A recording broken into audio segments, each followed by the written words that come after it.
Okay, so moving on to the end of chapter 26, but just reiterating again, under the heading of the protection of minority shareholders, you should know something. That's at page 634.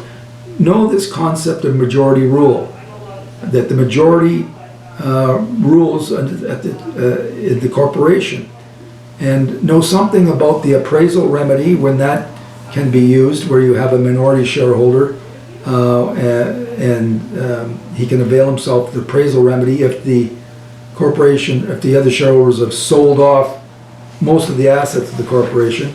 And know something about the winding up remedy and the oppression remedy. But then understand that these only really apply to a shareholder who has been locked in and frozen out. If you're basically a minority shareholder in a private corporation and you just don't like the other guys, there's not a lot we can do for you, other than to say is that don't get into that position.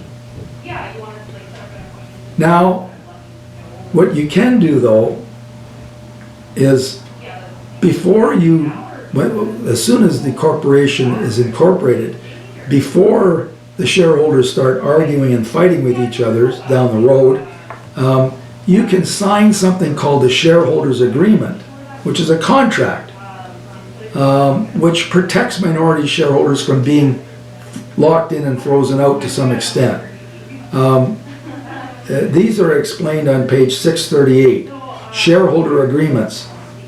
As the book points out, although the oppression remedy has been greatly increased, it still depends on the court exercising discretion in their favor. A shareholder is still in a less secure position than as a partner.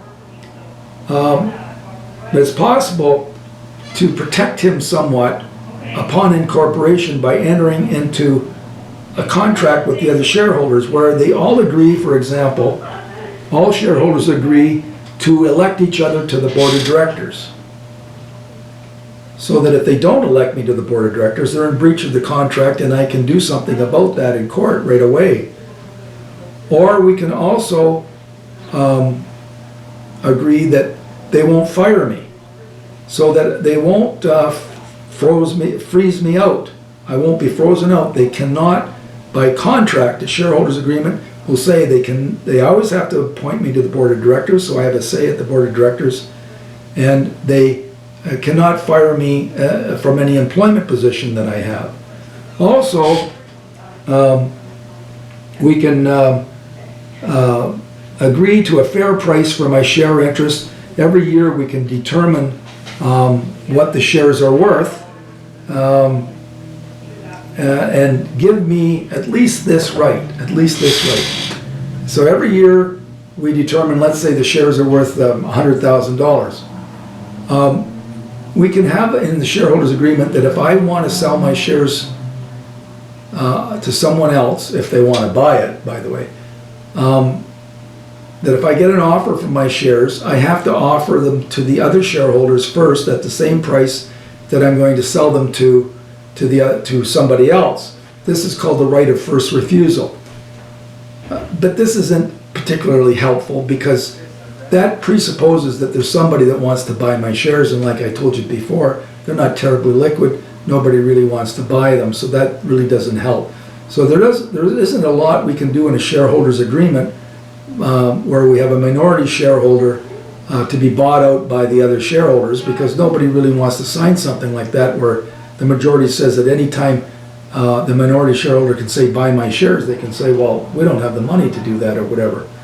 So the main thing about a shareholders agreement, though, and you sign it once you're incorporated, is to prevent being frozen out, so that you're always employed and you're at least elected to be on the board of directors. So that's basically what I want you to say about the shareholders agreement. They're called unanimous shareholders agreements, and they're explained at page 638 and 639.